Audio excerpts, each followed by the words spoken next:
and Devin. People want to see Tank and Devin. Can Devin beat those two guys?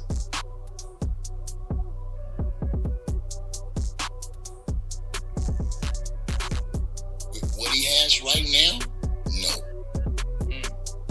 With what he has right now, I don't think so. But can he develop? That remains to be seen, but you're gonna have to do it expeditiously because there's no more soft touches, bro. Where you going? Because there's no more soft touches, bro. Where you going?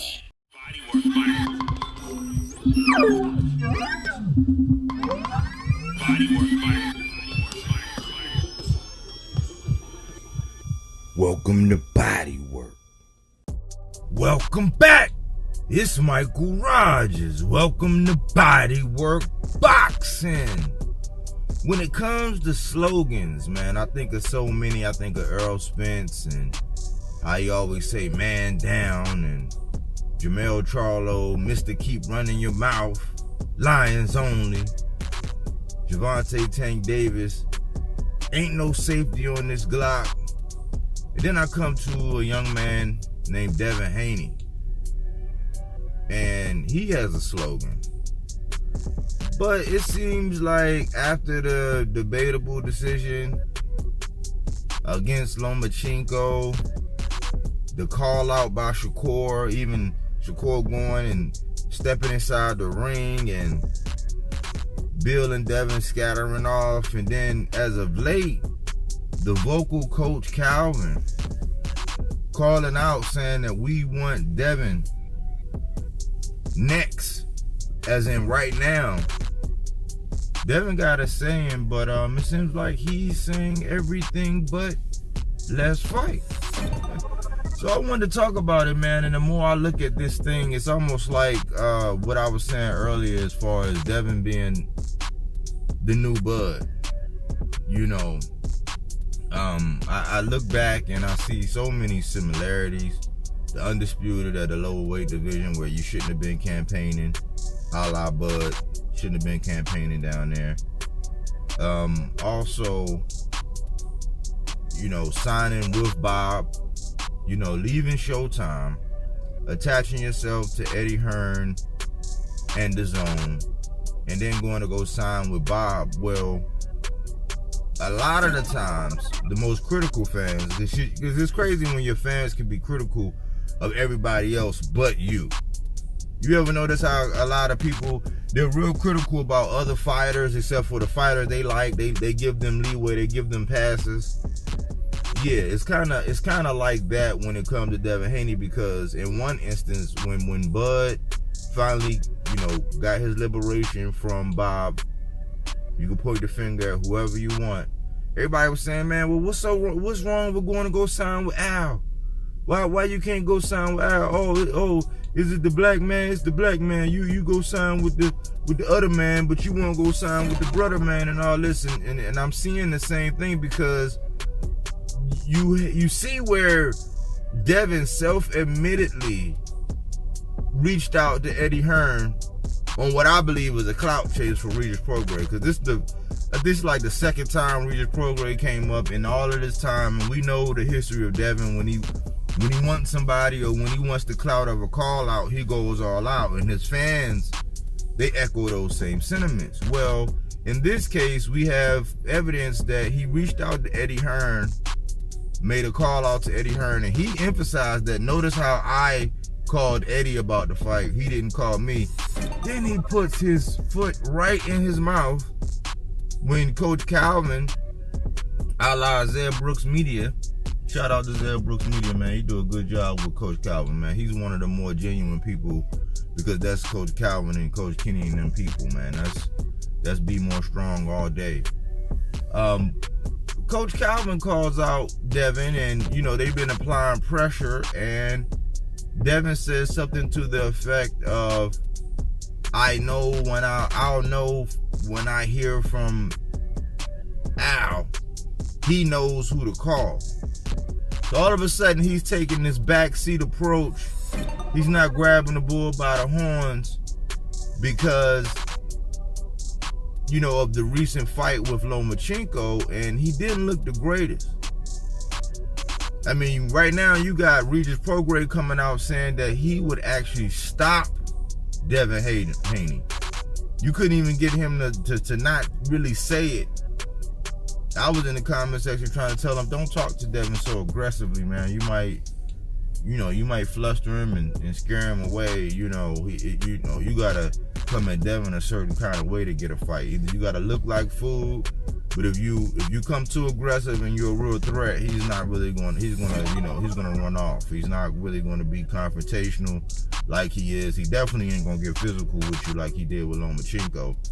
So I was telling Regis, hey man, just use a moderate tone.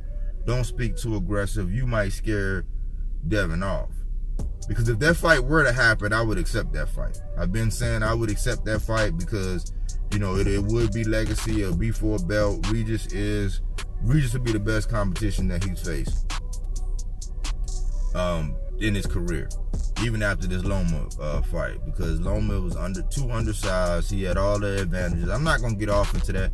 That's not really the crux of this video.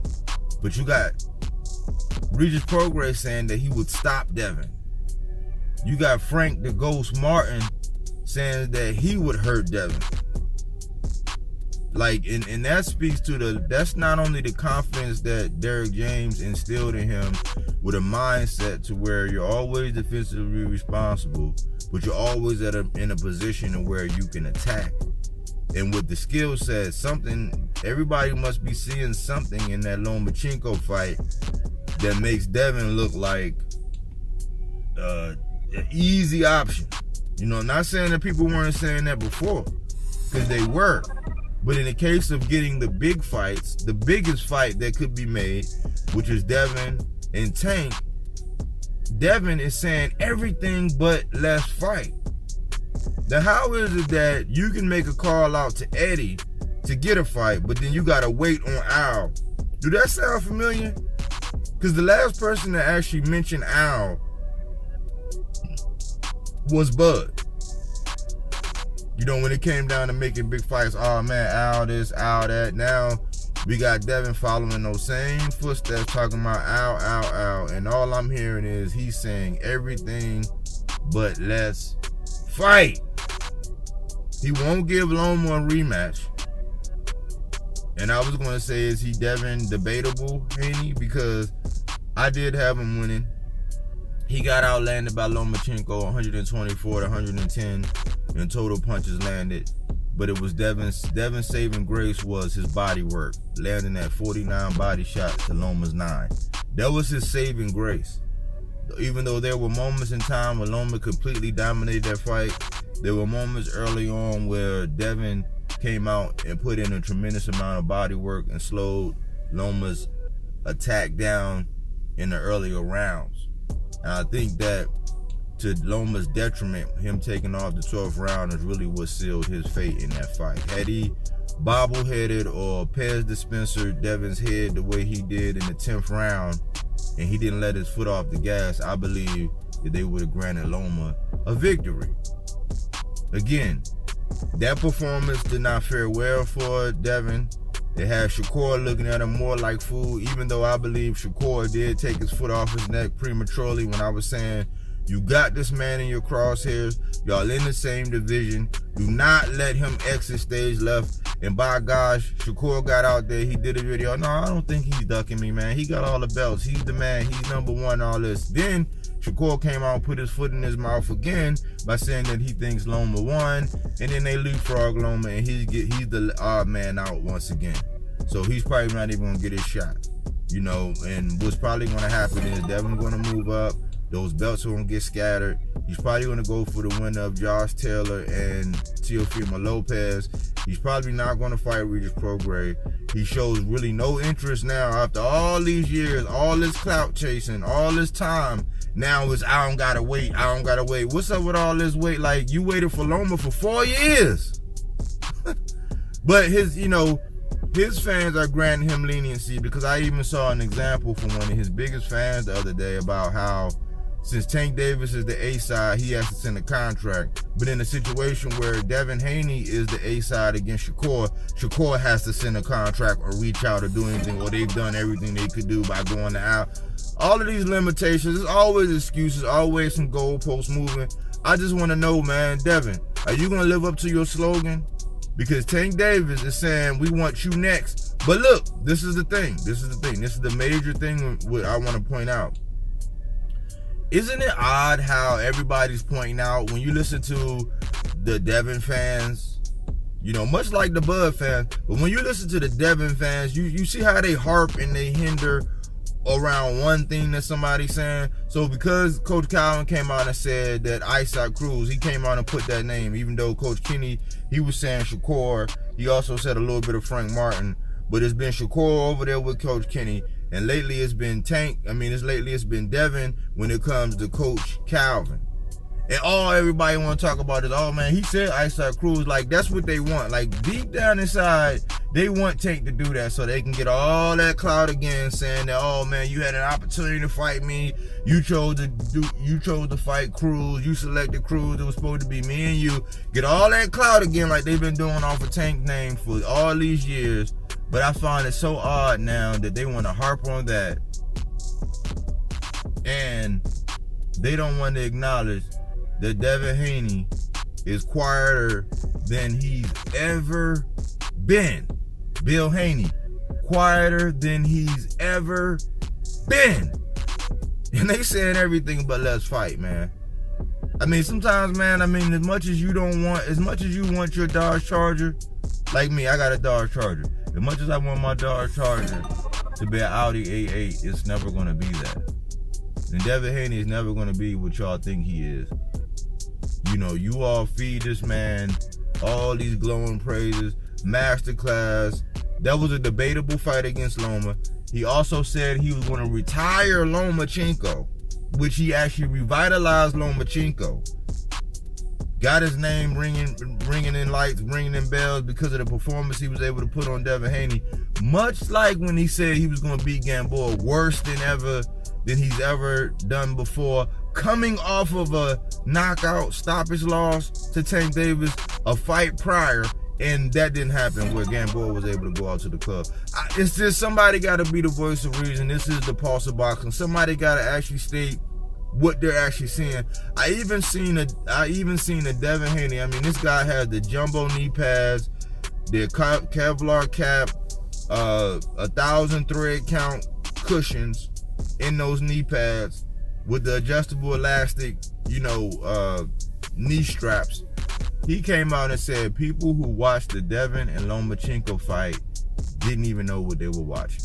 And I'm like, man, you can tell me a lot of things about boxing, but you can't tell me what my eyes see. Yes, I did have Devin edging out the fight, but I don't think that fight did anything to bolster his reputation.